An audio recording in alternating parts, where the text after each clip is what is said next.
This is a story about my experience in an African tribe with a woman who became a close friend. She became demon-possessed, and this was my journey trying to bring her back to Christ.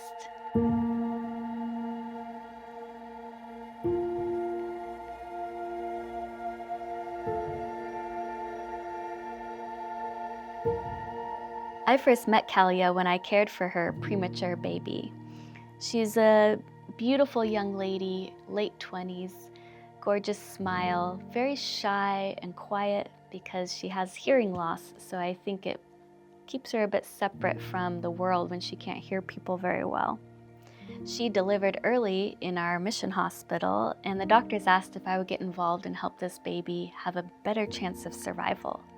Her baby only weighed 2.5 pounds, was tiny, and in a harsh place, almost impossible for a baby to survive. Tragically, after just 1 week, Kaliya woke up one morning and found her dead beside her. It was unexpected, and also I had always had a suspicion that the baby had a heart defect. After a few weeks, beyond the funeral, Kaliya showed up at my door and told me how she was struggling because she's just sitting at home thinking all the time and thinking about the death of her baby. And she wanted something to do and asked if I had any work or things to keep her hands busy. So that started a work relationship and friendship over many years as she worked for me 3-4 days a week doing yard work. She started joining our Bible study, women's Bible study, and 2 years ago, her and her husband were baptized in the local river. All was going very well. They were a happy family until just 1 year ago, when Kaliya started coming to me and mentioning some symptoms. She wasn't feeling well. When I returned from vacation, I found out that she hadn't been coming to work the last few weeks, and people were saying that she had a mental illness. I was confused on how that connected to how she'd been feeling sick earlier, so I went to find her and found out she was no longer home with her husband and baby, but she had gone to her parents' house. When I visited her, I found her lying on a mat, and her father explained that she had gotten very ill to the point that they had taken her to see a powerful Marabu witch doctor. This witch doctor had done some ceremonies over her, and she had gotten a little bit better but was still struggling. We prayed over her, and I encouraged her to remember what she'd learned in church and in our Bible study about answering her spiritual problems with God and His authority instead of going back to Satan through the Marabu. She improved for a while, went back to her husband's house, and over the months we kind of had this back and forth where she'd have another attack and it would get worse and she'd flee to her parents again. They would do more ceremonies and call in the witch doctor. We would go and try to speak truth from the Bible and God's power and encourage her to step into that instead of going back into her background. During all of this, I was feeling very inadequate initially because there was so much spiritual history in this area that I did not know of. I had learned that people go to the witch doctors for their problems and medical illnesses and curses, but I didn't realize the extent of how much that played a part in everyday life.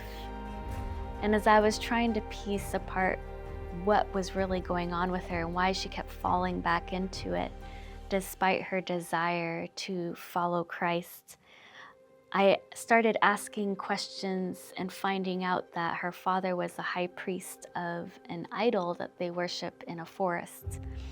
And that uncovered even more where I learned of every part of the village has a different idol.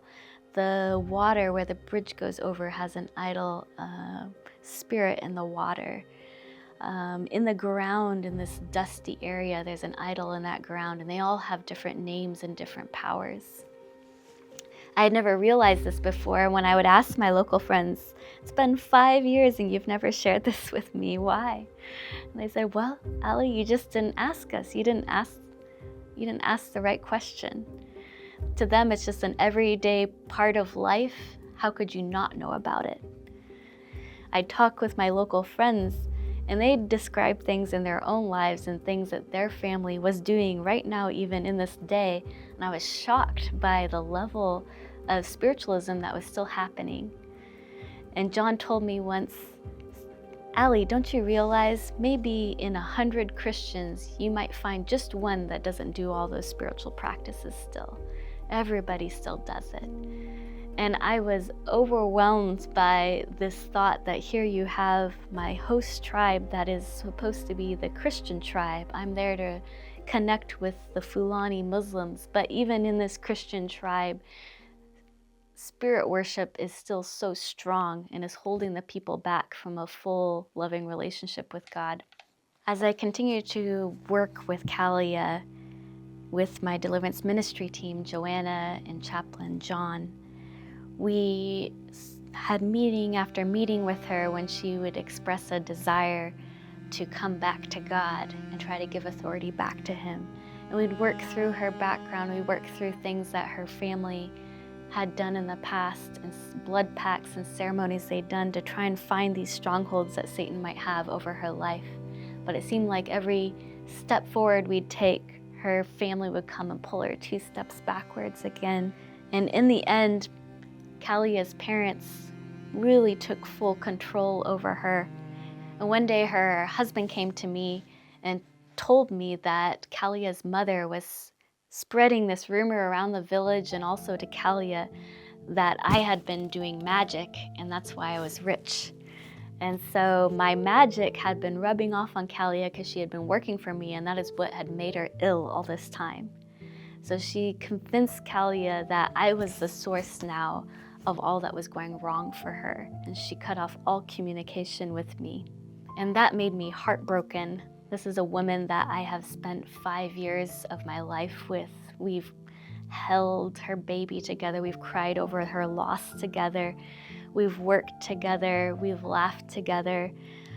Her second child I named, and now she has been fully pulled back to believing that I only wish ill upon her, and Satan has twisted all of those good times and those truths into a negative thing.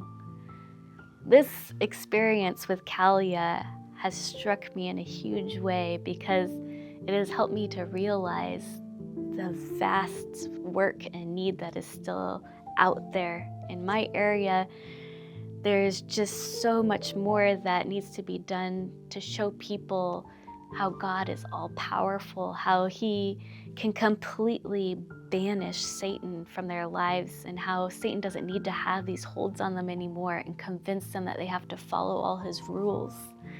And my hope is that this story inspires those of you watching to step out also, because there's such a need out there for people to hear about Jesus and to truly experience His power and His love in its fullness.